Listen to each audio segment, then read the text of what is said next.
Ready for the clap sync? Yeah. Alrighty. 3, 2, 1. Hello. Alrighty. Hello.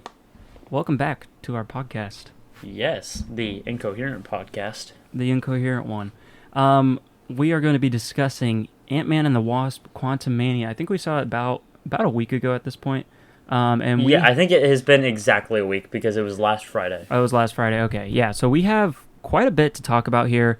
We've been talking about the MCU pretty extensively so far in the podcast, I think. So this movie we had mentioned was sort of almost make or break for us. Right. We had a lot of issues, and so going into it, we were very skeptical and hoping that it would turn it around for us, hoping that it would, turn around the MCU Hoping that for us. this was the MCU's redeeming quality, that this was their, taking everything that fans had said, that they disliked about previous movies so far, and what was this, Phase 4 or 5? 4? This started Phase 5. This started Phase 5? Okay, so yeah. up to, or like within Phase 4, fans had a lot of criticism for Marvel, and so this was basically like, okay, are y'all going to pull it back? Are y'all going to take what the fans have said to heart and actually fix it? Or are we just keeping with the same stuff that we've been getting? Right. And I guess, do you want to go ahead and just kind of get it out of the way and say I was going to say, let's talk about what we liked, didn't like, stuff about, and then I think we should end it off by being like, yeah, I thought it did, or no, I didn't think it did, or whatever. I feel like it's going to be pretty obvious what my answer is as I start getting into this. I think it'll be harder to tell for me, because I had a lot of stuff that I think I liked about it, and I had a lot of stuff that I think I didn't like about it. Okay. And so I think it'll be a little bit more on the ropes, being able to tell what my opinion is. Okay, I guess we'll start with what we liked about it. You can go ahead on that. I liked that it felt like an Ant-Man movie, because when I went to go watch the Thor movie, it felt goofy all over the place. It didn't feel like a Thor movie at all, which is not a good thing because I thought Thor Ragnarok was fantastic, which I guess technically Thor Ragnarok didn't feel like a Thor movie either, because before that, Thor was kind of just like a dark, grim, not able to have fun character. Yeah. And then in Ragnarok, they, kind of turned that around a little bit. And so what I had seen in the MCU is Thor in Ragnarok had this personality about him. Thor in all the Avengers movies had this personality about him. And then when we got Thor Love and Thunder, they dialed it up to the max and just made him a big goofball. And it didn't feel like Thor anymore. Mm-hmm. But this still felt like Ant-Man.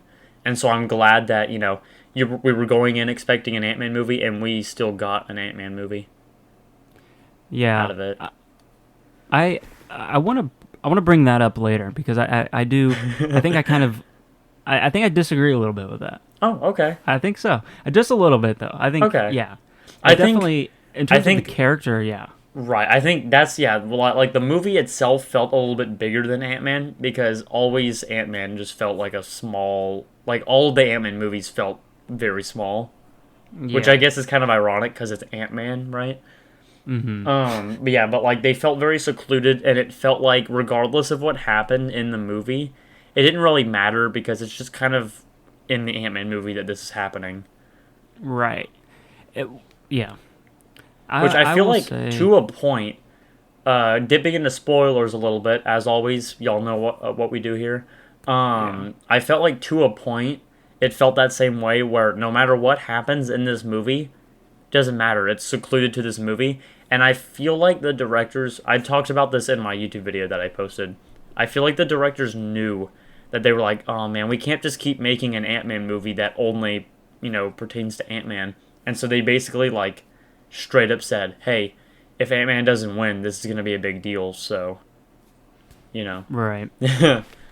Yeah, I do have some things to say about that, but I'll go ahead and mention what I liked first. Mm-hmm.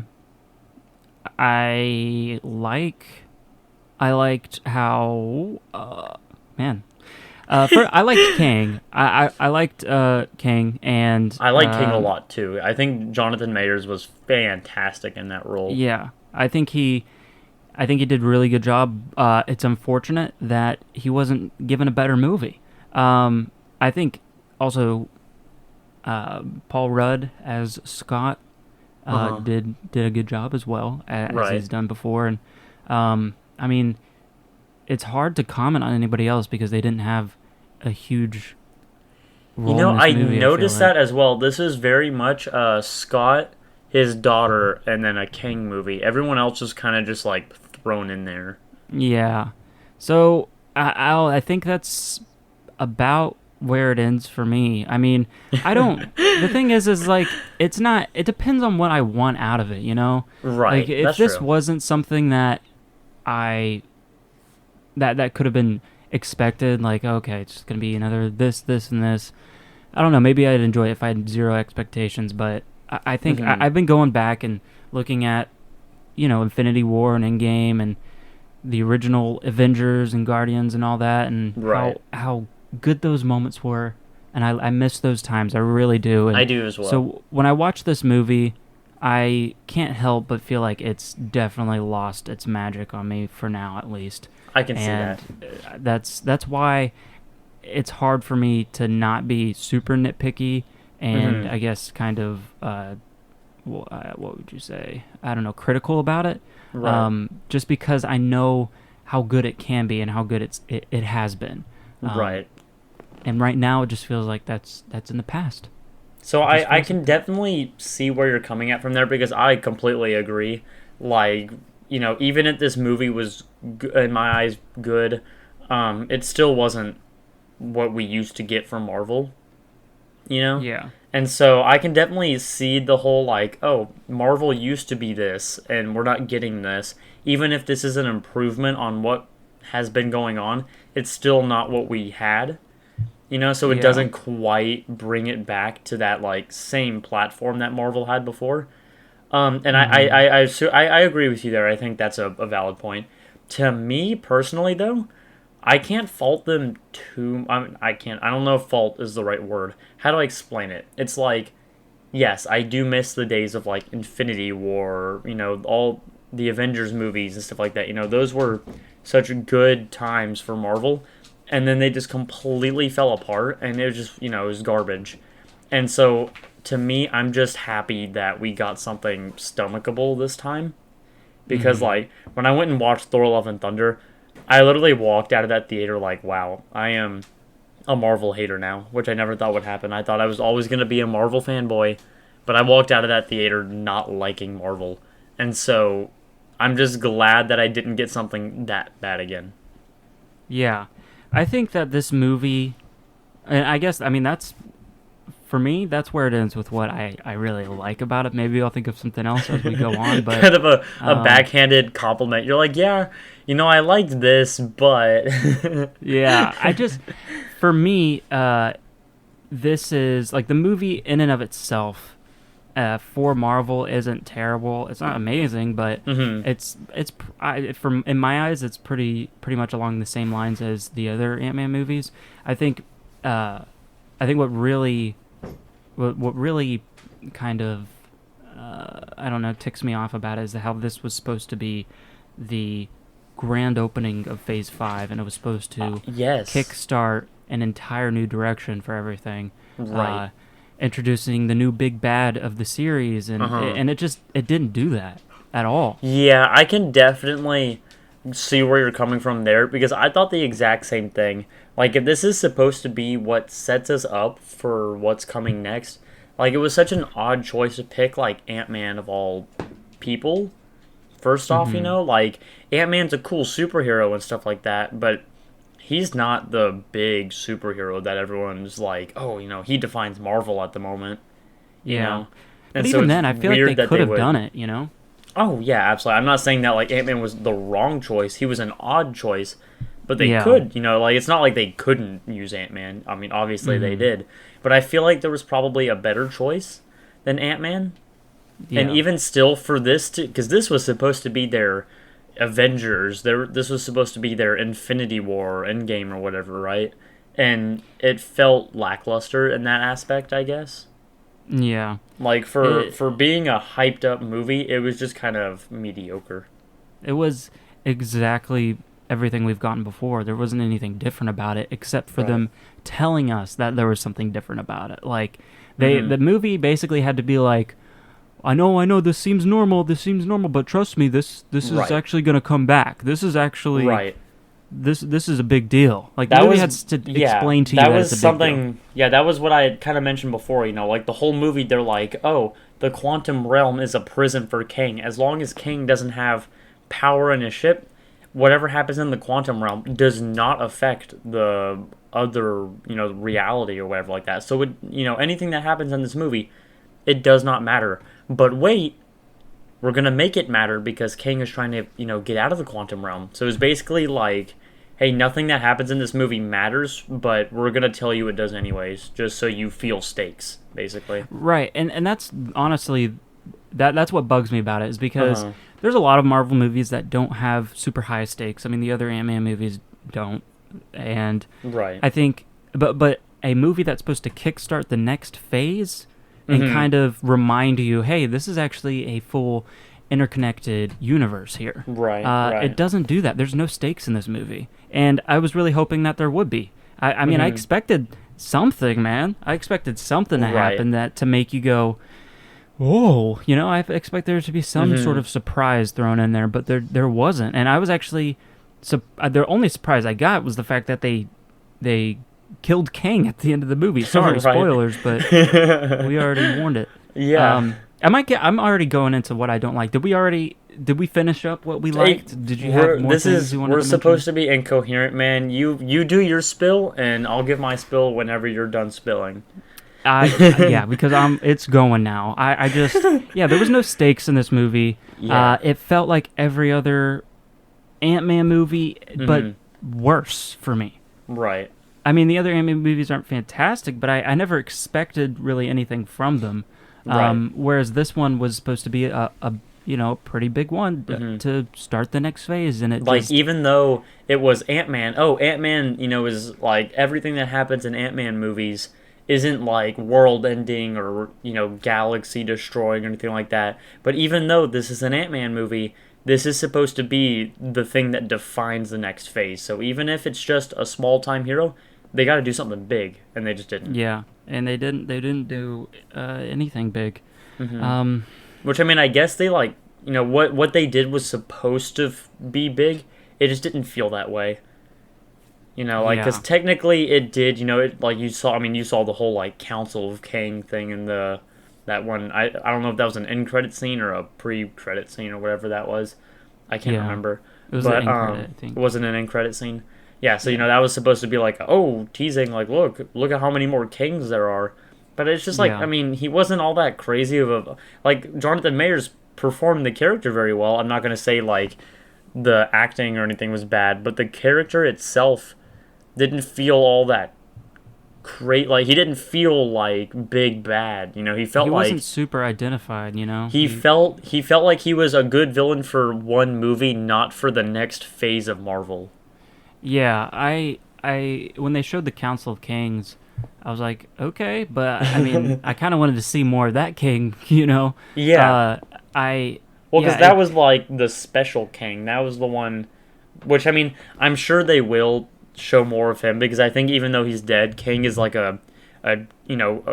spans across the time stream. Isn't bound by time limits or whatever. So I'm sure they'll be even though that King died then. There's that same King 20 years ago or whatever, So I'm sure they will bring that specific King back. It was just kind of odd that, it would be like if the first Avengers, they killed a version of Thanos, and then Thanos came back in Infinity War, and you're like, I mean, Ant-Man took you out, now we've got the whole Avengers here, how scary can Thanos be, Yeah. And that's a one thing I keep comparing it to was Thanos' build-up in the other phases, and how it started small, but it started somewhere. In this movie, it was very abrupt. It was there's Loki. I was just about to say, if Loki did introduce, that was what introduced King. But still, it was also very abrupt. I think King got introduced in either the last episode or the second to last episode. I can't remember. And even you had no idea he was there, and then boom, there's Kang. Even then, that's the it's the TV show. Is Yeah. it my fault for not watching it? Or Right. I mean, Right. I don't know. It just with Thanos, it was a slow build up, and it wasn't super explicit what was going on and when he was gonna pop up, but you knew he was coming. You knew it was gonna happen. Right. And they were even, you know, with something like Guardians, which was very disconnected from the Avengers at the time, they still had that connection in both being tied to Thanos. Right, yeah. Thanos was always this, like, overlooming background character that you knew was coming, you just didn't know when. Right, so there was a great amount of build-up that led it all there and also kept everything interconnected. Right now, as far as I know, in my eyes, King is just an Ant-Man villain who dies to a bunch of ants at the end of the movie. Like right, exactly. So the fact that he's supposed to be this next big bad, you know, it doesn't feel that way yet, and I feel like it's very, not only is it very rushed, but it also is being just kind of told to you that he is. It's like, oh, here he is. He's there, instead of having it built up the entire phase. Like, why? Right. Why wasn't he there the entire? Like, that would have been great. Right. I mean, I don't know. I don't. I definitely 100% see what you're saying. Like, to try to be setting up Kang as the next big villain, they kind of just like tossed him in like he was just supposed to be an Ant-Man villain, and then after this movie, you're done with him. That was Kang. You know, you don't get. We don't have the same feeling that like, oh, this guy is somebody who's gonna be like a serious threat later on. Instead, we're just like, oh, okay, there's more of him. Right, and he almost feels like doesn't Ultron a little bit, I would say. Yeah. But the thing about that bugs me about that is, it doesn't really make you afraid of Kang. They're Right. like a bunch of ants take him out at the end. Yeah. So if he's supposed to be this big, powerful dude, he gets, you know, he's done at the end of the movie. Like, we've already seen him defeated. That's what I was With Thanos, you don't thinking see him before, struggle like, until the end. Ant-Man and a bunch of ants took Kang down. Like, if this is supposed to be our next big villain, what's he gonna do against the actual Avengers? Like, I know the Avengers, you know, have missed out on a couple of their characters as of late, but I mean, like, they still have, you know, a bulk of really heavy hitters. And so I just, like, don't know how they're, after portraying Kang as what he was in the Ant-Man movie, I don't know how they're going to set him up to be an actual problem. Well, and the thing that worries me is I hope it's not he's scary because of the quantity. There's so many Kangs that he's scary. Yeah, or like, he transcends time, so if he wanted to, he can just go back in time and kill Ant-Man when he was a baby. Because even though we just saw in the... So actually, I guess this brings up another question. Because what is threatening about Kang, I guess, is, you know, he's supposed to be a time traveler, right? And so he can go back in time and alter the time stream.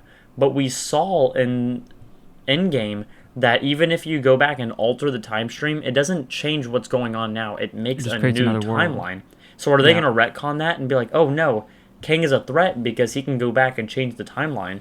But we were just told that you can't change the timeline. You make new ones. Yeah. I don't know how they're going to make him, you know, a big menacing villain for the entirety of Marvel to face, because I think quantity doesn't do it. You need to have like a central Kang, or somebody that is, you know, but he's already been defeated at this point. I don't know. It just hasn't been built up to this this like menacing character that you don't know how in the world they're gonna surmount this. But we've honestly already seen them do it. Another question I've had. So, in the Loki show, the Kang that we saw in the Ant-Man movie is supposed to be, like, the prime Kang. Like, he was the one who destroyed all the other Kangs and, like, united the timelines, right? So, what I'm curious is, how are we making him a villain? Like, what reason does he have to fight the Avengers if all he's going to do is destroy the other Kangs? So, you know, like, that... Yes. Like, how? Like, why do the Avengers want to stop him? Why do they care what he's doing? So that actually brings up one of my points about this movie. I'm looking at my list now. I made a list of things I can talk about this movie, so I don't. I should lose have. track. I totally forgot to make a list, but I mean, I'm winging it. It's pretty general, so I think we'll be able to both have things to talk about here. Right. I do want to point out when I titled it, I tried to do Ant-Man gripes. They're not.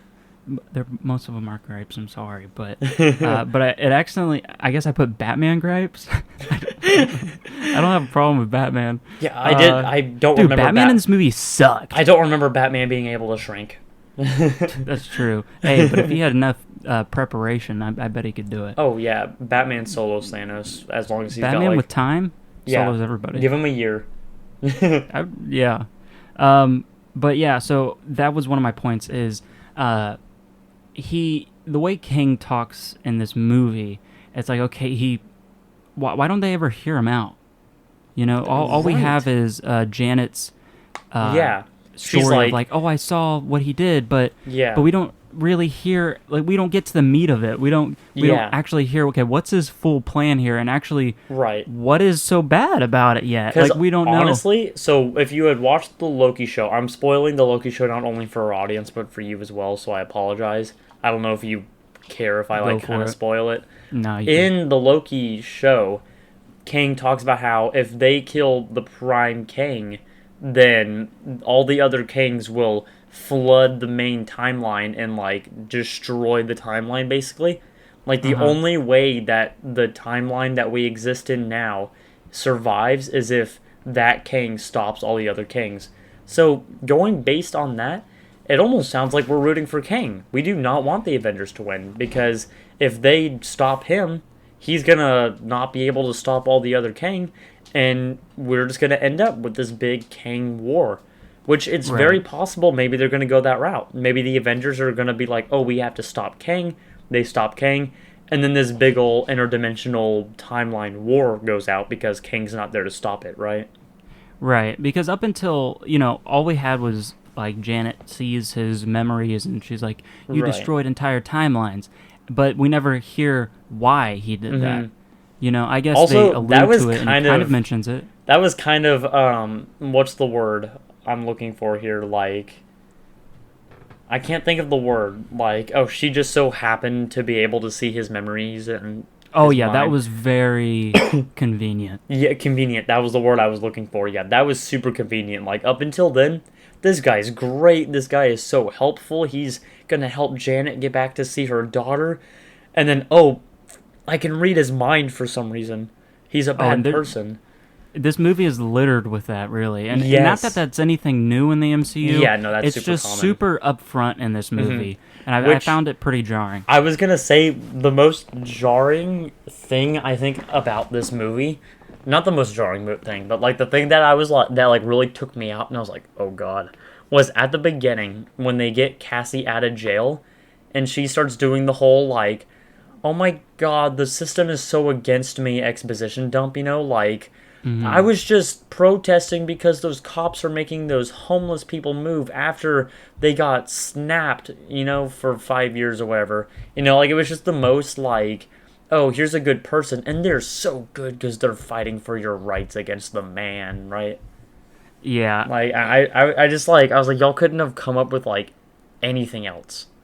Well, nothing else. The thing that was weird to me about Cassie and Scott's relationship was the whole thing with like, so what? You saved the universe, Dad. Yeah. So what? What are you doing nowadays? And it's like, I don't know. If I saved the universe, I'd be like, I'm good for a couple of years. I think I'm just gonna like hang out. Honestly, I'm just chill for a little bit. I don't know. I just found that super like. I don't get it. I just don't see it. Like, that's not convincing to me. Like, they were trying to make that like a make that make sense, but that just doesn't make sense. No one is thinking like, oh, you're right. You did save the universe, but who cares? Right. It's like, no, another actually, thing, it's not a big deal. A little gripe of mine that I noticed throughout this is that a little bit they kind of tried to like put in the whole like, oh, Scott's never there. Scott spent however many years in jail. Scott spent however many years in the quantum realm. He missed so many years of his daughter's life, and he's like regretful about that or whatever. Like they try to play into that at certain parts, but that's the only time you ever see that is whenever they like explicitly are like, oh, Scott missed all this time with his daughter. Like, you would have thought that maybe they would have like made like, because they acted like a father and a daughter. I thought, they didn't have a harmed relationship at all. I thought they were like, like they were goofy, but it didn't feel like they like didn't know each other, you know? And then out of nowhere, you're supposed to be like, oh, Scott missed all these years of his daughter's life, and so, he didn't get to really be the father that he wanted to be. But, like, we didn't get to see that. You would have thought they would have been like, oh, Scott doesn't know his daughter super well because he missed 10 years of her life or whatever, Yeah. We didn't get that. Instead, we were just told, oh, Scott's regretful that he missed, years of Cassie's life. And there's a lot of that in this movie of, I guess that's a pretty standard for stories, which is show, don't tell. Right. And this movie does a lot of just telling. Yeah, and very little showing. A lot of telling. I noticed that as well. Very, exposition dump all the time. Never letting the audience just, get a feel for it. It was very much just like, oh, here's what's going on. We're going on to the next thing now. Yeah, and that brings up another point about this. Another pretty big thing in storytelling, which is and then storytelling, which is basically saying this happened and then this happened and then this happened. In an ideal story, you'd want it to be this happened and because of that this happened and because of that this happened, so everything kind of feels cohesive. And obviously, in a movie like this, there's some of that, but there's a good bit of it that's just like, and this happened, then this happened, and then this happened, and you kind of just, I don't know, at that point I kind of just like check out of the movie. Like, it's just, you're just watching almost like a montage, It did feel it's not a bit engaging.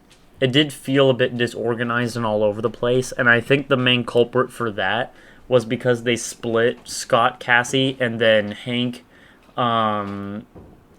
what is her name? Hope?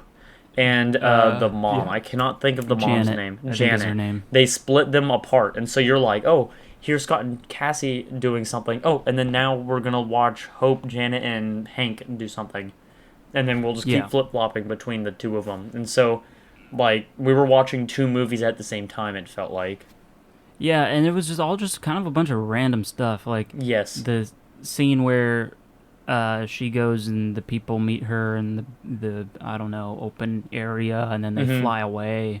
And that was just so super random. That was so random because she like chops the dude's arm off, and then they're just like, "Hey, we're friends! Oh my gosh, so good to see you again!" It's like, okay, yeah, I get that they want it to seem like, okay, Janet knows her way around, but it just seemed a little bit too silly. And then the fact, like, when they go to that bar and then Bill Murray shows up, like, that was just such a weird scene. That was a weird interaction. None of it made any sense. I was like, what am I watching right now? This sucks. Like, another, I think, probably my biggest gripe for this movie, and I'm sticking by this one. This is my biggest gripe because I called it before.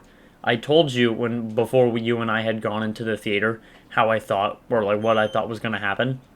And the thing I said was that everything could have been solved as long as Janet would tell them what's going on. But instead, Janet's like, you just got to trust me. I can't tell you what's going on. You just have to trust me. There was no reason she couldn't tell them. She literally could tell them at any time, and nothing, like, they would have been able to help better.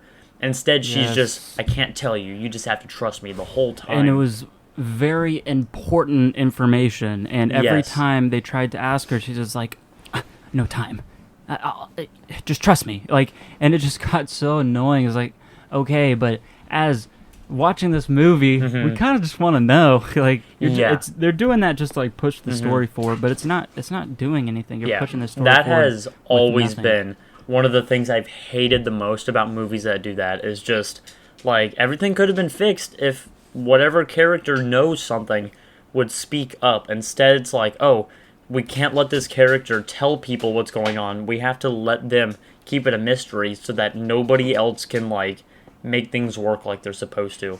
Like, the reason we have a conflict is because the characters will not tell each other what's going on. I've always hated that.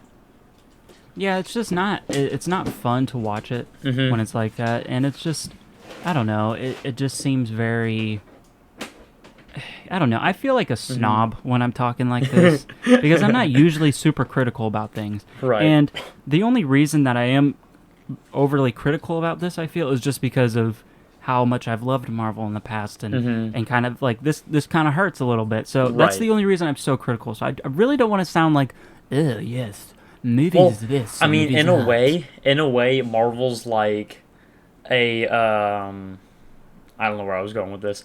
A partner in a relationship that all of a sudden you've broken up with and like keeps texting you back and like I think that's a because like we used to love Marvel and then Marvel wasn't the same anymore, so we left Marvel. We're no longer Marvel fans, and then they keep producing Yeah, all this stuff, and we're like, I don't what's know. I going want to let them on? redeem themselves, but they're just not doing it. It just doesn't. It just doesn't hit the same, man. And Right. I think that the movies have just gotten overly formulaic. There's nothing. They're just relatively like uninspired. Mm-hmm. Um, I think even in just like uninspired the is a basics of storytelling. I think uninspired is a good word for it. It felt like Marvel before was like a passion project.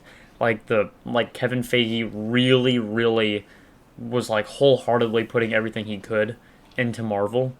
And I'm sure he Mm-hmm. is now because we talked about how they're producing a lot more than they used to. Like they're going a very much the quantity over quality route. And so it's very Mm-hmm. possible that Kevin Feige is still putting everything he possibly can into this. It's just, he's not putting everything he can into 2 movies a year. Instead, he's putting them into 6 movies a year, right? Yeah, And and so speaking of it felt like there was not enough time spent. right, what do you what do you think about that, James? Yeah. Why don't you give us your insight? Is this mic still not working? I don't. Man, this guy sucks at podcasting. Dude, he just Sorry, sits here like staring yeah. at me the whole time. It's kinda Maybe weird. it's because he's nervous around us. Anyway, James Cameron has no comment, I Yeah, guess. no comment from James Cameron. I'd like to get a little bit more specific though about some things. Yeah. One of them in the beginning, I already talked about them hating on Scott for saving the universe. Right. Um, Which I think and that then, was a joke of theirs. Like nobody actually legitimately was hating on Scott. They were more like, true. Yeah. "Oh my god, drop it already!" You kind of. Like, but Yeah. it was No. just like they're like pulling at strings for funny jokes to make. Yeah. Yeah. That wasn't like terrible. I just was Right. like, okay. Right. And then the whole thing with yeah. So speaking of convenience, one convenient thing was how Cassie just randomly built a portal to the quantum realm, Yeah. and her grandmother had no idea about it, Yeah. and the grandfather was just like, "Yeah, it's crazy, right?" Like I don't know, Mhm. it's just weird. It was very convenient. It reminded Yeah. me of, You're. and this is not something that Oh, sorry. Marvel. Oh, sorry, no, I was just gonna say this isn't something that Marvel is completely innocent from. They did this pretty big time with what is it, Endgame, where Tony Stark was just like, I figured it out, time travel, So it Right. was very convenient, and I just like, okay, so that like, I just feel like that could be such an interesting part of the story itself is Mhm. how do you get back to the quantum realm? Maybe there's an actual reason they need to go back instead of just getting stuck there, Mhm. and then you can go through the process of how they get back, and Right. Cassie plays a big part in that. Like I think that can be a really interesting part of the story, but Mhm. that all is all just thrown to the side. There's no Right. explanation there. It's just like, hey, here's this thing. What, you did this thing? How did I not see this in my Right. own house? Right. And then boom, everybody gets thrown into the quantum realm. Yeah. Very conveniently. In the theme of plot holes, like I made I made a video about plot holes. Not Ooh, like Tinter plug. Yeah, to plug. I feel like that's a common thing we've been doing now is plugging my stuff every podcast. I don't mean to, but I feel like we're always talking about stuff that I've like talked about on my YouTube channel as well. Mm-hmm. The biggest plot hole that, I guess not the biggest plot hole, but a big plot hole that I couldn't look past, was, here's Hank, okay? This guy has literally created a molecule that can shrink and enlarge stuff at will. He is a actual scientist. He has spent years studying the quantum realm, and he could not figure out how to get into the quantum realm. And then enters in Cassie, who just, oh, yeah, I built a portal. Like, what? Yeah, What? it just, to me, it just was like lazy writing, and it's unfortunate because that really could be a really Sorry. cool part of the story. you know. Right. But, It felt like there was a lot of stuff that they could have explored rather than doing some of the stuff that they did instead, but they just didn't. Like yeah. here's this interesting concept that they just introduced. We're moving past that and we're gonna go do something boring. And like, Right. but The no, movie. no, I want to see more of what you just showed me. Like, no, show me more of that. Right. The movie's just like, okay, accept this, now move on. Right. Yeah. Right. Right. But yeah, I thought that was a silly thing. Mm-hmm. I would agree with you there. Let's see. While Yeah. we're talking, because we were talking about how this movie was supposed to be what catapulted us into the next phase of Marvel. Mm-hmm. I don't know how they would have done it, but I think the Loki TV show did such a better job. Like, I think if they had said this is what's shooting us into phase 5, that would have been so much better, because the whole Loki TV show was basically surrounded by, like, oh, there's this prime timeline that we're protecting, and we have to maintain this timeline. And by the end of it, Loki has to decide, okay, are we keeping this timeline going, or am I making this timeline branch off? You know? Yeah. Which would lead to the whole universal Kang is coming to destroy everything kind of thing. Yeah. I need to watch Loki. Sorry, I keep coughing so much. For some reason my throat is super like tickly today. Oh, you're good. You're good. Editing magic. Nobody will. Magic. I was about to say nobody even knows. Yeah. Yeah. I just thought the whole movie just seemed like uninspired, I guess is the right word for it. There's a lot of convenient things. A big convenient thing was the ants at the end of the movie. Yeah. It was that was like, weird too. It's cool. Hank's and like, it's funny. yeah, he's like, oh yeah, I lost like 20 ants in here, and then he's like, oh yeah, for some reason, instead of just ending up in the quantum realm where we ended up, these ants instead got catapulted into this other part of the quantum realm and spent thousands of years developing this like new civilization up until now. Like, what? Right. Why did that happen? Why didn't the ants just end up somewhere randomly in the quantum realm with them? Yeah, it's ridiculous, and it's funny, like I laughed when it happened, but I didn't. It takes away from the story because I'm not taking it as seriously. Like, for this to be, the big movie it's supposed to be, I didn't take it seriously after that. I was like, what? Okay, whatever. I super agree there. We're doing this now. So yeah, that was speaking on silly. the like not taking stuff seriously. I felt that about Hank. Like in the first Ant-Man movie, Hank is such a big character. He's like this serious guy, he's like... Yeah, he's kind of intimidating. He's intimidating is a good word for it. Yeah, he's intimidating. You get to the second movie, it's a little different, but it's mostly the same. Here's this movie does nothing. Yeah, here's this like super like this guy knows what he wants, and it doesn't matter what you want. He knows what he wants. He's getting that, right? In this movie, Hank was just kind of a side character. He was doing whatever everybody else wanted him to do. He just kind of he was just kind of there. And then out of nowhere, he's just like, oh yeah, by the way, I got in contact with some ants. Yeah, and also another thing, speaking about characters kind of being pushed to the side, let's look at the title of this movie. It's called Ant-Man and the Wasp. Oh my god, yes. I was just about to mention that. Where was the Wasp? Like, she had maybe, I want to say 10 minutes of screen time. I'm exaggerating, but like, she was not in this movie at all. Which is weird. In the last one, it's both of them. It's very much an Ant-Man and the Wasp movie. Yeah. But in this one, Hope is just kind of there, same with her dad.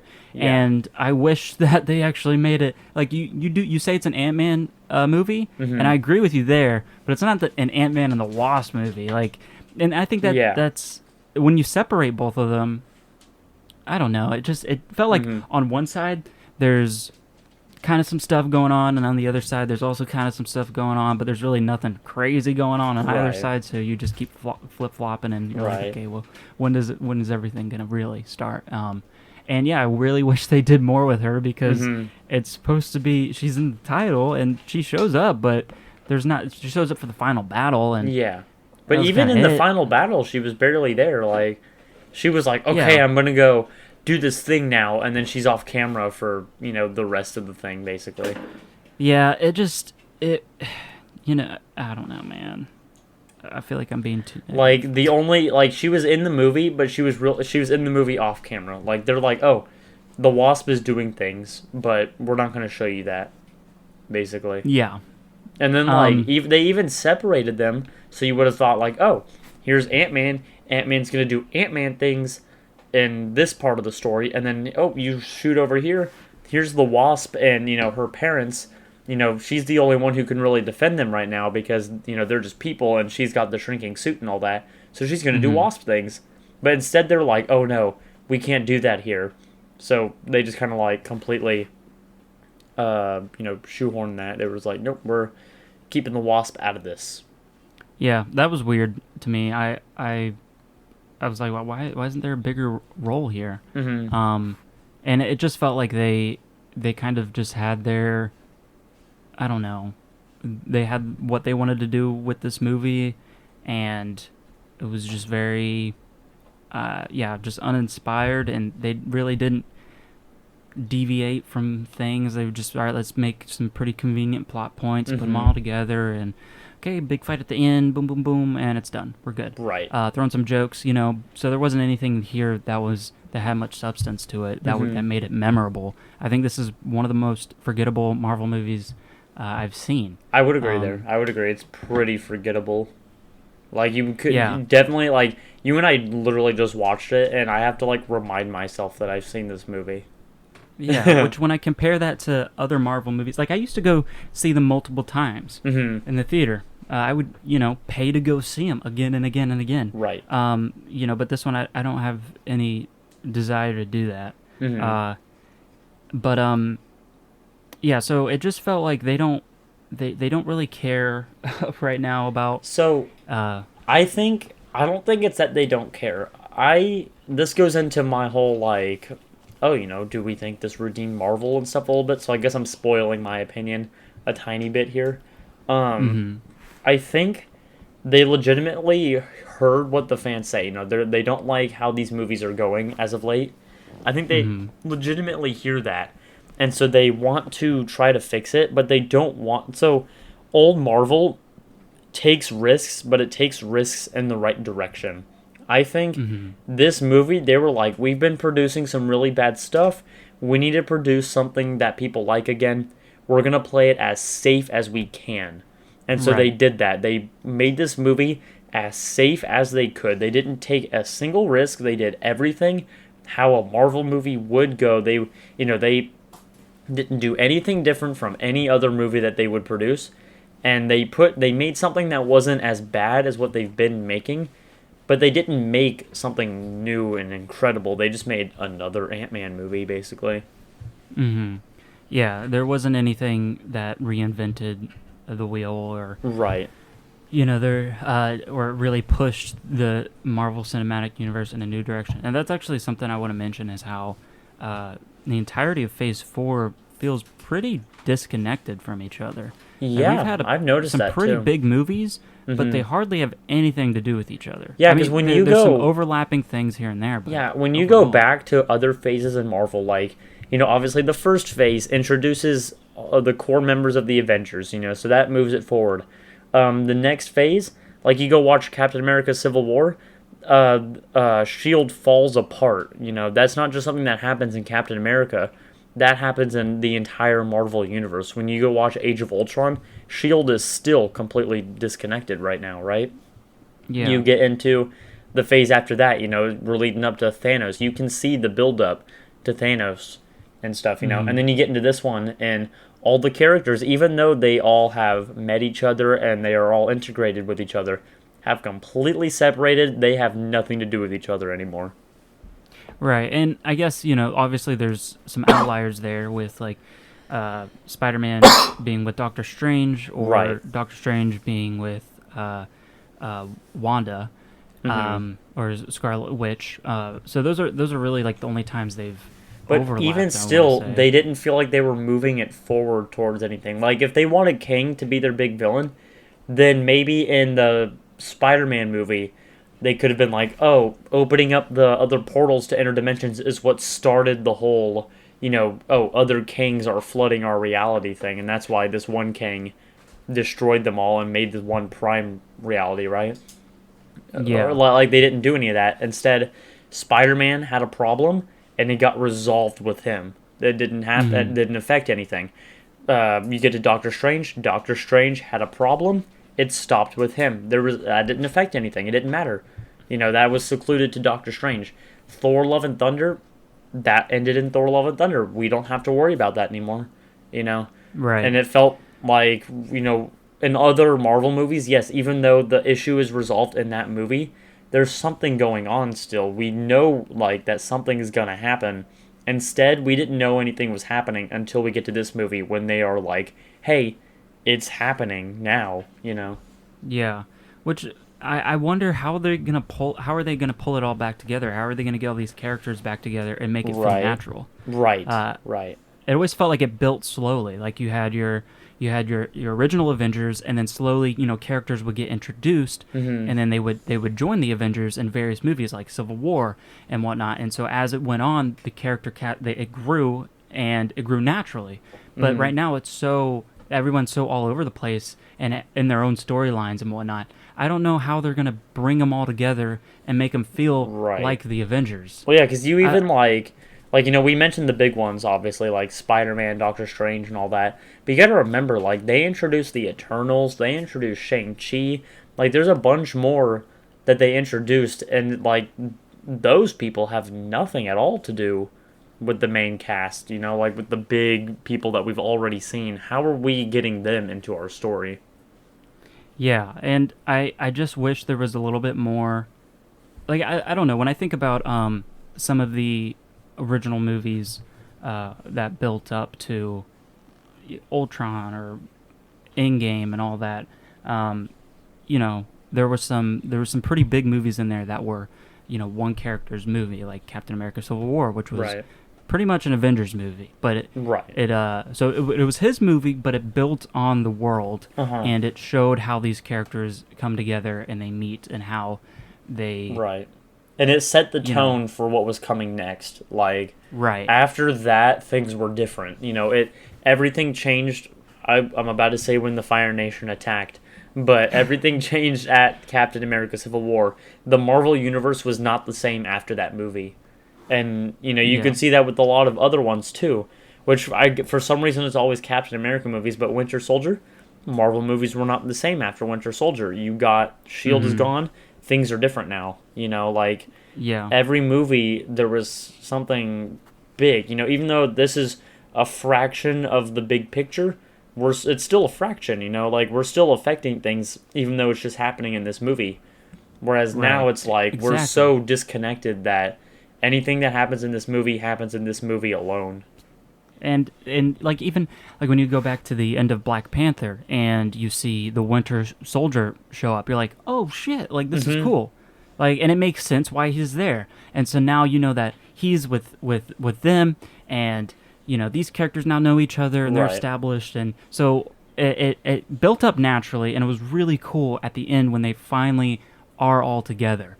I don't know how they're gonna do that, but I'm still here. I'll still see him.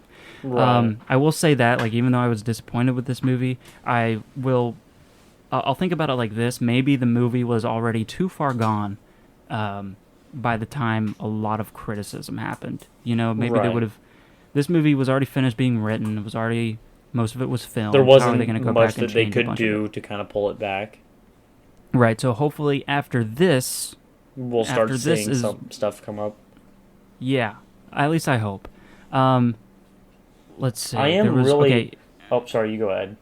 No. I'm transitioning to something else. So you go. Oh. You go. I am really curious what the future of Marvel looks like because it is changing a lot. Like, I'm pretty sure Tom Holland said that he's done with Spider-Man. He's, like, finished with the role. So I don't know what their plan is. I don't know if he's, like, gonna come back again. I thought they I were didn't know just- he was done. I heard that he either said he was taking a break or he was completely done. I don't remember. It's possible he just said he was going to be taking a break, and so they're like, oh, Spider-Man's going to come back in 2 or 3 years, right? But I Yeah. heard somewhere here. Actually, I have Google pulled up. I don't know why I'm trying to guess. Is Tom Holland done with Spider-Man? Says this Doesn't is look like it. okay. Yeah, it says this is not the last movie that we're going to make with Marvel. She said we're getting ready to make the next Spider-Man movie with Tom Holland and Marvel. So I guess Tom Holland is ready to keep doing more. I thought after No Way Home he was like, okay, I'm kind of done with the role, but no, I guess I'm wrong. Um, but I do wonder where the future of Marvel is headed. You know, because like it used to Yeah. feel so connected and so directed well. It felt like Mm-hmm. there was a bigger like yes, they were doing smaller things with each movie, but there was a bigger picture behind it.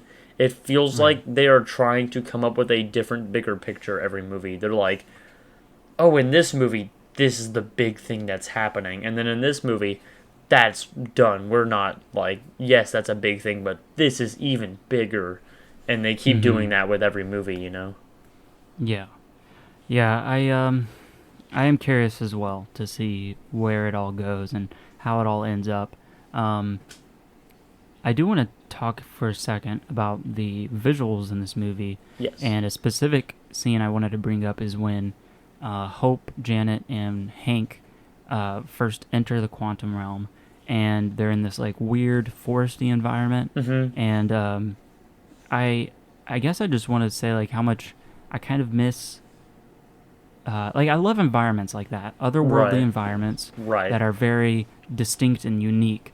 But there's just something about it being so overwhelmingly CGI, Mm-hmm. and you can totally tell that it's made in a studio. Right. There's no the integration with the actors and the environment just Mm-hmm. isn't there. It's Everything very everything looked fake. It didn't look like an environment. It looked like plastic objects around them.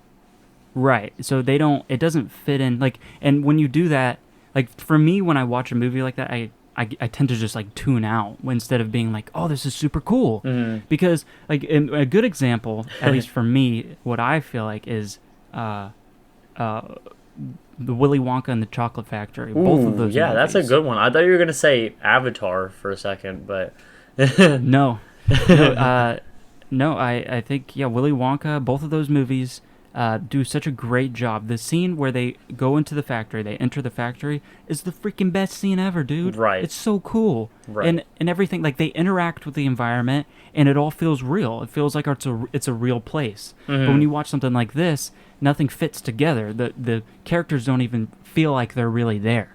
And Right. I just wish that there would be some more practical effects thrown in there to make it feel like that is a real place. Because I remember loving those scenes in Willy Wonka and the Chocolate Factory when they go into the factory and they're interacting with everything, and everything feels like that's a place you could go to right now. Right. But this is very very obvious. It's like, yeah, this is like it Mm-hmm. looks. I don't know. You know what I'm saying. Right. I on the CGI thing again.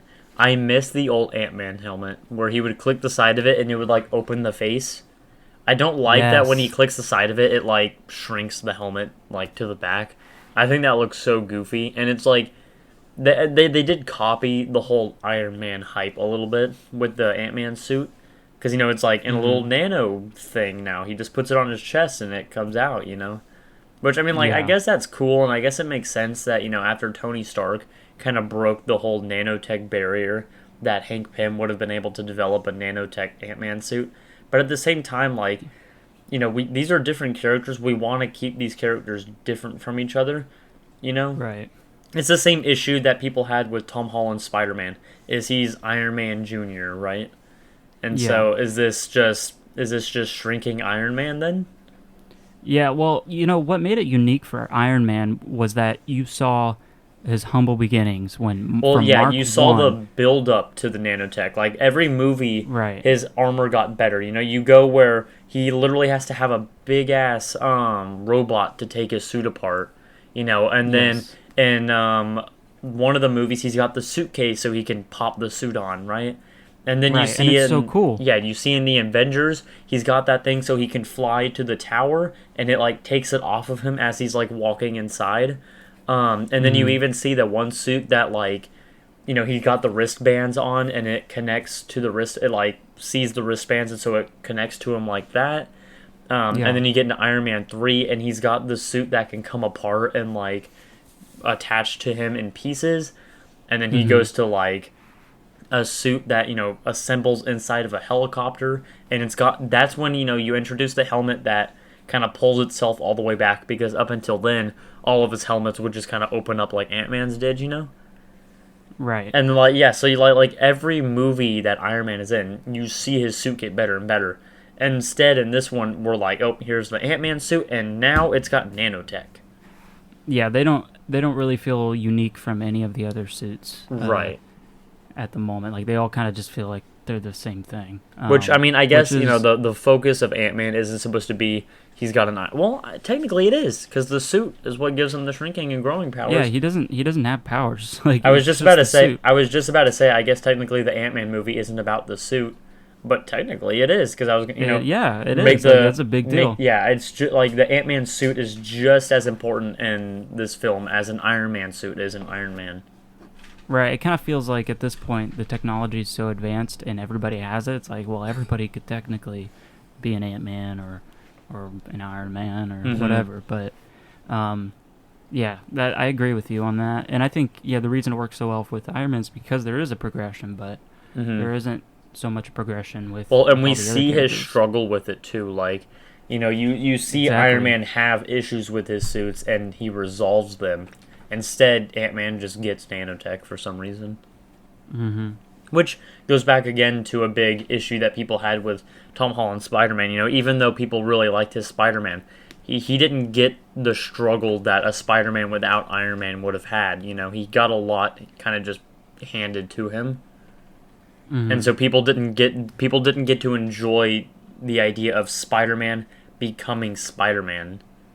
Yeah, and that's the thing, is that's why I had hope for this movie, is because of what No Way Home did to reshape Spider-Man's character in the MCU. Right. It did a fantastic job. The ending of that movie, I was blown away. I was like, yes, this is what I want. I was so happy, man.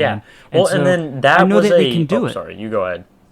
No, I was just gonna say, like, that told me, like, I know they can do it, and that's why I had high hopes for this movie. Right. That was the No Way Home was a prime example of the filmmakers taking something that fans didn't like about the character and fixing it. People didn't like that Spider-Man had, he could just call on Tony Stark anytime he needed to. He could call on Happy, who had access to all of, Stark Enterprises stuff, anytime he needed to. He didn't struggle like Spider-Man should, And so they took that away from him. They made him start over, basically, as Spider-Man. Right. And so they give him an effective Spider-Man origin. Yes, yeah. We didn't get to see a proper Spider-Man origin. We got to see a good Spider-Man. We didn't get to see a proper start to Spider-Man, and now we get that out of the MCU. Yeah. Which hopefully we still get to see that. Hopefully they're not like, oh yeah, we did good on No Way Home, but now it's going to be ass. Yeah. And I say I had high hopes for Quantumania. I probably said in an earlier episode that I didn't. I was like, I don't know. I don't know what's going to go on. But in my mind, like, of course, like I do have hope that they're going to fix things. Right. Unfortunately, I just don't think that this movie did it for me just yet. Right. It's not. And that's the thing. Like, I have a lot of criticism. And the thing is it's not like it's not a bad movie. Right. I think it works as. It more so works as like a solo Ant-Man movie, really, or more of a King. So, I don't know. It's just like kind of there. It's kind of a Marvel movie, I guess. Right. Like it does like, I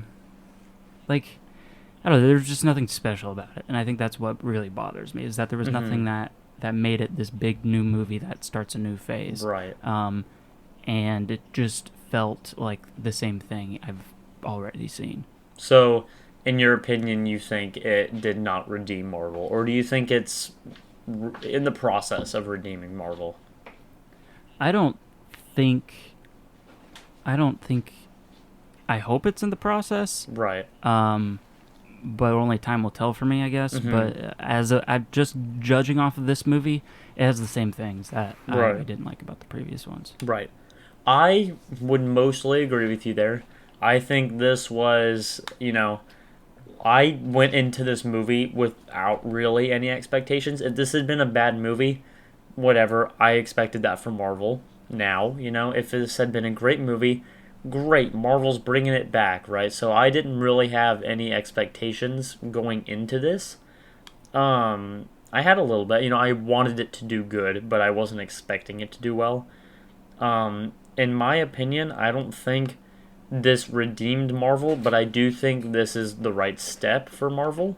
I mean, they could have made a better step, but this wasn't a backward step. This was a step forward, even if it wasn't a big step forward. Yeah. I think they played it a little safer than they should have. I think they wanted this movie to bring it back, and they just didn't want to risk doing another bad movie, because I do genuinely think if they released another bad movie, they would have lost their fan base. People were hoping that this would be the one that redeemed them, and if this had been a bad movie, I think people would have been like, Marvel's gone, Marvel's lost. Yeah. I think you cut out there for a second. Was that... Sorry? Was that you cut out there for a No, second. my computer hasn't beeped or anything like that. Audacity's still got... Okay, cool. At least Audacity is showing thing. like it's still. So hopefully, you might not know what I'm saying. I don't know. Remember if this is your episode to edit or my episode to edit, but yeah, I don't know. it'll be a surprise. You'll have to go back and watch the podcast to see what I just said there. Ooh, keep it a mystery. Okay, Janet, don't tell me. Right? No, essentially, I was just saying that I think Marvel played it really, really safe here. They didn't want to. They wanted this movie to bring it back for them, and they didn't want to fail again. So they just did the safest thing they could and just made a meh movie. This didn't make they didn't make a bad movie, but they didn't make a groundbreaking. We're sending us into the next phase movie, even though they should have. Yeah, and I do just want to clarify. The only reason I'm being critical again is because I know what they've made in the past, and I know what they can do. You what know they can make, what they're capable of. Right, and because if I knew nothing about Marvel and I just saw this movie, I'd be like, hey, yeah, it's a pretty good movie, Mm-hmm. But knowing what they can do, I can't help but be disappointed. And we know they're not giving us their best. Right. But let's see. So one more thing I wanted to say about Kang. Yeah. So they don't really explain his motives a whole lot. It's kind of ambiguous. I will say his motive is a bit more clear if you've watched Loki. Okay. So I would recommend watching Loki, because yes, I mean, it is still definitely a bit of mystery around Kang, but you do kind of understand what his character, I guess, exists for because of Loki. Okay. So I will say that you do kind of get a little bit of that out of that show. Okay. Well then, yeah, I'll have to check it out. But just from the perspective of the characters, though, they don't really know, because Janet barely tells them. Right. They don't really know what this guy is all about, Right. So when they have to, without saying explicitly what he's trying to do, when they have to make him the bad guy of the movie, it just feels very kind of thrown in there. It's like Scott's just like, that's a bad thing. I'm not gonna let you out of here. Instead of hearing about being like, okay, this is why we should actually not let him out of here. It's just and because it was very random too, because he promises them if Scott helps him that he'll let him and his daughter go, right, and everybody else. And then right after Scott helps him, he's like, sorry, not gonna do that. And then they have to fight about it, right? Right. When in my eyes, I'm like, well, why wouldn't he just let Scott and Cassie and all the rest of them go? They're the only people right now that could feasibly reverse what he's trying to accomplish. It really, really seems like they're making Kang a villain for the sake of, we need a villain. Because in all honesty, I would almost think Kang is a good guy. Everything we know about him, we know what he's fighting for and what he stands for. He should technically be on the side of the good guys. He's trying to prevent this whole timeline war that's going to happen. You would think we'd want that, right? I don't understand why we're making him out to be a villain. I mean, I know he's a bad guy. He injures innocents and he enslaves people, whatever, But, they literally made him out to be like that because they need him to be bad. Right. Going based off is just legit. You just take his motivation. His motivation is good. I would think that we would be rooting for him based off that. Well, yeah. So I guess it was kind of conflicting because and again, this goes back to doing a lot of just telling and not showing because Right. they're all like, King is bad, King is Right. bad. He's a conqueror. He's conquered everything. But then when you get to King, there's no really explanation of like why this dude is conquering. It's just I don't know. You have what people say about him, but then you don't see it from the character himself. And I wish that they would have showed that and elaborated on it. Make him because then it would be a show bad you like, guy. okay, this is why. Instead of just telling me he's a bad guy, show me that he's a bad guy. Right, right. Make And I feel him like they make didn't him be show the that villain enough. rather than, hearing that he's a villain, right? Right, because I don't know. I feel like for an effective villain, well, I don't know. I mean, there's tons of different villains. It's hard to say, but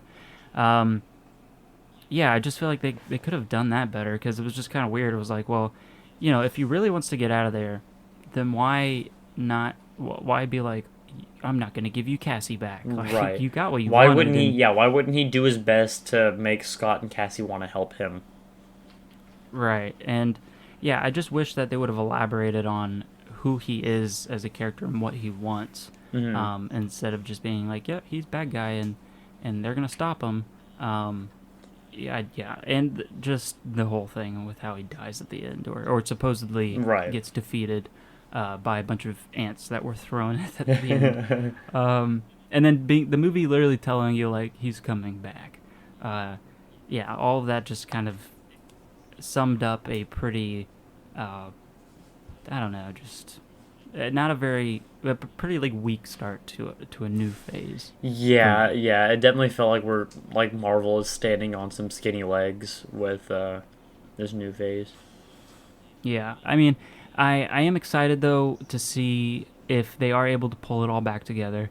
I am curious to see more King. I want to see them give what I was wanting in this movie to him, and so I can see who he actually is as a character. And yeah, I think because I think Jonathan Majors will continue to do a great job with King. So I hope they just give him some better movies to be in. Right. I think Kang has a lot of potential, and I don't think they really explored that in this movie at all. I think they could have done a lot more with him. And so I am, Right. even though I don't like where Marvel's at right now, I am still interested to see where they take Kang as a character. Right. And also, we should probably clarify that we have not read any of the Marvel comics. Yeah, so we don't know about how Kang is in the the only comics. Marvel I have read like maybe one or two Spider-Man comics, and then the rest of my like comic book knowledge comes from watching those YouTube videos where they analyze comics. Yeah, so if people are like, how could you even say, like, of course Kang is a bad guy. It's like, I know Yeah. he's a Marvel big bad, but they haven't shown us why he is yet. Other than saying, like, yeah, he conquers places, but that doesn't separate him from all the rest of, like, the generic villains that we've seen. Right. I want to see what makes him, like, the ultimate threat and his reasoning behind it to make an actual, 'cause like, compelling Thanos, big we didn't villain. want Thanos to win because he's going to kill half the universe. You're just trying to tell me that we don't want Kang to win because he's trying to save our timeline. Like, that does not compute. Which, like, that's why I wish they explained it, because when you explain it, then you're like, okay, that's where it's messy. Right. That's where it goes wrong in his idea. Well, I guess Instead that's it's what just they like, tried to kind of show when she saw his memories. You saw that he was killing people and stuff. But I Yeah. don't see how we would have gotten to that point. Right. 'Cause- And then also just the whole thing, everybody's scared of him because he's conquered everything. But they didn't show any of that, really. It was just told to you again. And Yeah, because like, we that didn't doesn't even. make him- They're like, oh yeah, King is conquering, and oh, he's got these like sentry robots going around and searching. But why? Like, we saw that like people are kind of just chilling in the quantum realm. Like, yeah, there's like the big band of rebels and stuff that gets attacked, but why? We don't even know why they're rebelling. Because you see on the flip side when Hope, Hank, and Janet all go to that bar, like nobody seems to be really like upset that King is in charge or anything like that. Like, they're all just kind of hanging out. Yeah, I don't know. They didn't. They were talking about the effect that Kang had on the quantum realm, but it, I, I don't know, just it was like, wait, why does he care about, like, why is he trying to conquer everything? Right. Well, and Like, then they almost made him out to be like a good guy again in that aspect. They were like, he brought with him all kinds of technology, and he made the quantum realm super advanced. What a bad guy! Like, yeah, he like built a utopia inside of the quantum realm. yeah. But then they're also like, but it's bad because he's killing a lot of people. It's like, Right. well, why is he killing a lot of Yeah, people? like they don't. That's why I would. We know his motivation, and his motivation does not match his actions for some reason. Right. So I want that to be explained so we can see, yeah, where exactly that fits in with his character. Mm-hmm. So yeah, I don't think this movie did a great job at doing that. But here's to the future of Marvel. Yes, Hopefully, I think there's still time. I think this movie definitely didn't set them back, so they could still bring us back. You know, yeah. I was not disappointed by the Ant-Man movie, but I could have been extremely happy with it. So Yeah. I'll go ahead. I'll end my rant there. yeah, I mean, yeah, you basically hit every single point I wanted to hit. Like you were doing really good there. I don't know if it was just because you were like heated and got the blood flowing. But yeah, you really Yeah. like covered everything. I think I wanted to talk about that. I just had to get it out of my system. Like, it's funny because I seem like I really, really, really care so much. Uh-huh. In reality, like, it's not a huge deal to me. It's not But it's not this thing you're losing sleep over. yeah, but it's we're here to talk about it, so I want to be at least thorough and Yeah, don't want to miss anything yeah. that we like came into this thinking about. Yeah, but I'm not losing sleep over Quantumania. It's keeping I me up at laughed. night. I have nightmares about how bad that movie is. Yeah, and not to say like I didn't enjoy things about it. I laughed. Like I looked over at Billy and we freaking Oh, laughed yeah. when the scene with MODOK when he dies. Uh-huh. Like Yeah, there were that definitely some. I'm a dick. There were definitely some really good parts of that movie. Like as bad, you could say it was bad, or it was kind of just mediocre or whatever. There were some genuinely good parts of the movie though. Yeah, like I wasn't sitting there like pouting the entire time. Like Yeah. I laughed at quite a few scenes, and I think right now I'm just like, Marvel, stop making me laugh, make me cry again. But Yeah, because even that, like, talking about the whole, like, oh, can Marvel try to be serious, Like, even MODOK's death was just a big joke, that was all. Like, I mean, like, it was funny. It was definitely funny. But, like, be serious for a minute, right? Yeah. What did you think about the way he looked in the movie? Kind of awful, honestly. You ever watched Shark Boy and Lava Girl? Yes, he's Mr. Electric or whatever. Yeah, his something name like that. Like, I genuinely thought the CGI was on par with that. That's what that looked is. like. Yeah.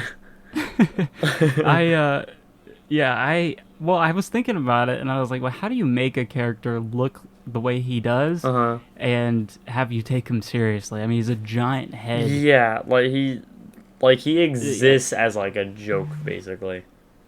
Yeah, so I didn't expect. I don't know. I don't know how you make him look menacing or cool. I guess you would just make the CGI look better. But then again, I don't know.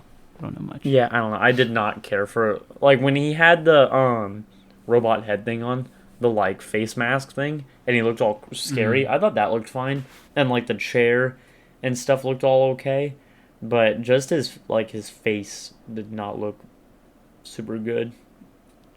Yeah, it was kind of funny. But that wraps it up for me with Quantumania. Yeah, I think. What about you? I think that wraps up all of my incoherent thoughts. What about you, James? wraps up- You gonna? What about you, James? Yeah. What do you think? He typed in the He's group still just chat. staring at me. He typed in the group chat that he has nothing to say about Ant-Man and the Wasp: Quantumania, but he does think that you guys should go and subscribe to Buggy Films and Tincture on YouTube. Aw, James. Love this guy. James is so sweet. No, he's the greatest. I think we're Well, gonna I think make that about does we're gonna it. make a guest appearance in the next Avatar movie. Oh man, that'd be great.